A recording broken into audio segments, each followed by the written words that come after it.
Back, my lovely friends and followers. Sorry, I did not really actually do my makeup. I just put eyeliner on. It was just so much easier, and I've been sick, so I'm just doing eyeliner today. Plus, my skin stays pretty clear and perfect and pale, so I really don't have to put foundation on too much. But anyway, besides that, we are going to read another lovely, scary story. It's called Arbatian Mental Institution, Chapter 10. So we're going to continue with this until it is over. And I know there's a Arbatian Mental Institution 2. Like there's like a second, it's kind of like, I guess it would be considered more like a second book of this. So we will be reading that one too, just so we know what happens. Because if I don't know what happens, it's going to kill me. But this is by Rayfluffyman4299. He or she, depending on it, because you never know. They create really, really good books with so much detail that can literally paint a picture for you. So I do like this person's books. So we're going to continue.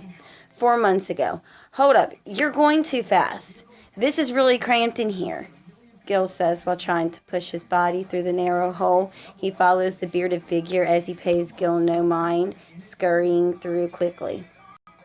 The figure drops off an edge, revealing a small amount of light. Gil pushes through and grips the edges of the drop-off. Heaving himself through, he lands on a worn-out mattress resting on concrete. He lays there temporarily before sitting up, rubbing his back. Melted candles line against a wall on a faded wooden table. Water stains brown the walls from ceiling to floor. The room is small, but could hold one person comfortably. A toilet in the corner sits looking as if it hasn't been cleaned or used in quite some time. The bearded figure sits on the floor, staring at Gil. His eyes heavy with wear, his hair thick like a bushel of tree branches. His shirt, although small, hung loose on him. His rib cage poked through his skin. Gil looks around and quietly asks, "Who are you?" The man replies, "My name is Mike. You?" "Gil, where are we?" "Forgotten room in the institution. Used to put straitjackets here. But after one bit his tongue off and choked on his blood, they closed it off. Door is sealed from other side." Gil felt something wasn't right, but he was often paranoid and owed the man thanks for saving his life. Gil reached out and shook his hand. "I owe you my life. I would have died in there." Mike nods his head and reaches over to a small bowl pressed against the wall. It was filled with water drippings. "Drink this, you're dehydrated." Mike offered the bowl. Gil feels kind of weak, decides to take a couple of gulps, and thanks him. "Mike, how did you end up here?" Gil asks.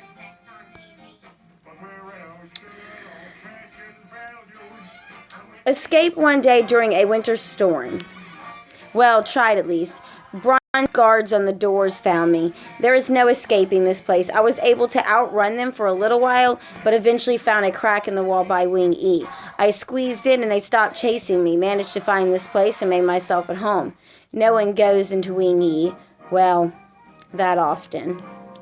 Gil, never hearing of the guards, begins to ask, but is reminded of his night in Wing E. "Oh, about that place. Do you know anything about the place?" About that. Do you know anything about that place? They threw me in there and something was in there with me. It almost killed me." Mike nods his head. "Yeah, I know about that. Few guys died in the hailstorm. Way I see it, their souls emerged into an evil spirit. Almost got me once. Went in there scavenging for food and it attacked me." "How did you get away?" "Made a deal. See, we both needed something in life. I needed food and it wanted souls." Gil tilts his head in confusion. "Hold up, what did you say?" "See, last night it was toying with you before you pulled a Houdini and left. You don't know how long it's been since I've had some good meat. Really pissed me off, you did." Gil's heart begins to race as he starts trying to get up. He falls sideways and lands on the floor as everything begins to spin. "What did you do to me?" Mike smiles. Little stuff here and there in that water you drink. I use it to sleep through stomach pain, but thought it might work in this occasion for you. A gray hand reaches from the hole with black claws. Etching against the brick wall, he hears the heavy breathing but can't move. All yours. Now, if you'll please hurry, I'm hungry, Mike says from somewhere in the room. A tear runs down Gil's face. So this is how it ends. Claws begin to penetrate his back as the creature makes his way up to his face. Cousin, I know we never made up. I know this is why I'm cursed. Gil shouts, I just want you to know. I forget. The creature grabs his head, pulling it back, and inhales deeply. A black vortex comes spiraling out of Gil's mouth into the creature's. It lets go as Gil's head plops to the floor, his eyes open and blank, his skin turning cold and pale. Mike smiles and licks his lip, walking over before bending down and tearing into Gil's neck. Kiel stares for what felt like an eternity into Lola's eyes. The words refused to soak into his mind. It was as if life decided he hadn't had enough and gave him a reach around once more. Clenching his fist so hard his palm begins to ache and tear under his nails, he asks, What do you mean, Lenny's? Sobbing, Lola cries, I wanted to tell you, but I couldn't. He visits me all the time and forces himself on me. It's not like I asked for it. Oh, God, I feel so sick. I hate him. I hate him so much. Lola rubs her stomach and turns sideways, throwing up once more. The doors to the front swing open as Lenny walks in, tugging on his belt. What in the hell is going on here? Our food not good enough for you? Clean that shit up before I mop it with that rat's nest you call hair. Kiel stands up as she grabs his wrist. Please don't, babe, she whispers. Lenny raises an eyebrow and chuckles. Well, I'll be dipped in shit. You two are a couple, huh? That's why y'all spend so much time at the table, is that right? The whole room is in silence as Lenny walks across the room, a smug look of satisfaction on his face. So your boyfriend here is Kiel. I see you trying to stand up when I walked in, boy. You got a problem there? Lola tightens her grip around his wrist, whispering, please just sit down. Don't. Kiel pulls his wrist away and points a finger at Lenny. Yeah, I got a problem. You violated her. What kind of man are you, huh? You're sick. Who does that?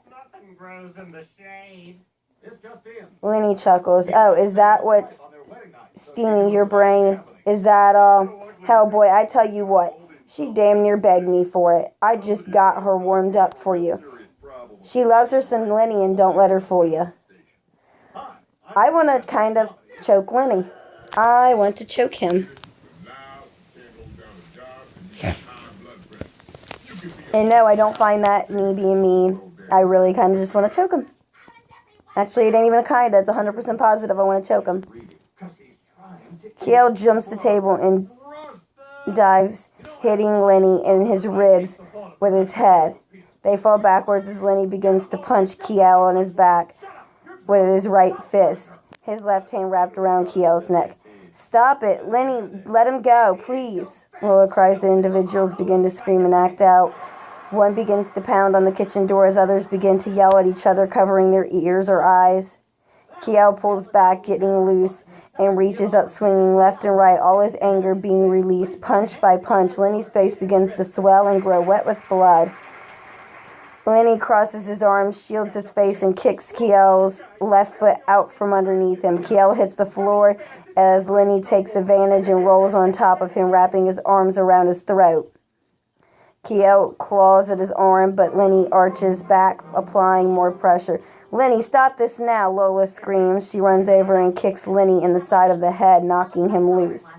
Kiel inhales broken spouts of air and begins to cough roughly.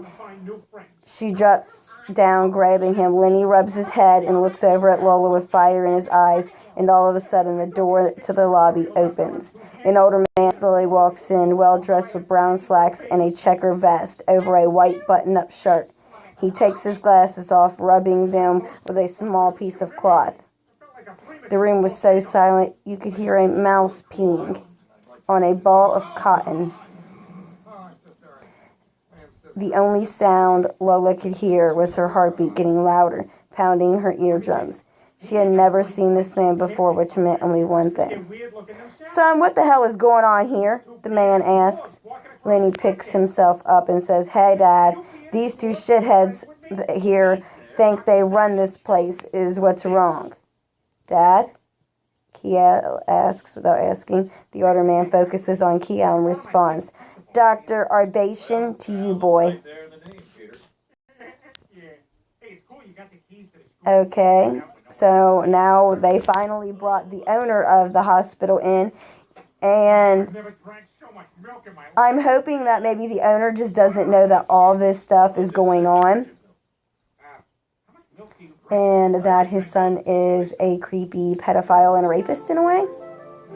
Because if you remember from one of the other chapters that I did read, he was trying to get a hold of a young little girl.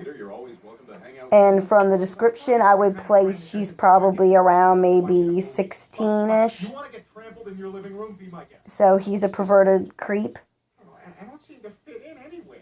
So hopefully he just doesn't know and things change, but I highly doubt it. I highly doubt he really cares. But we will be back with chapter 11 next. Yeah, sure. I mean, I don't work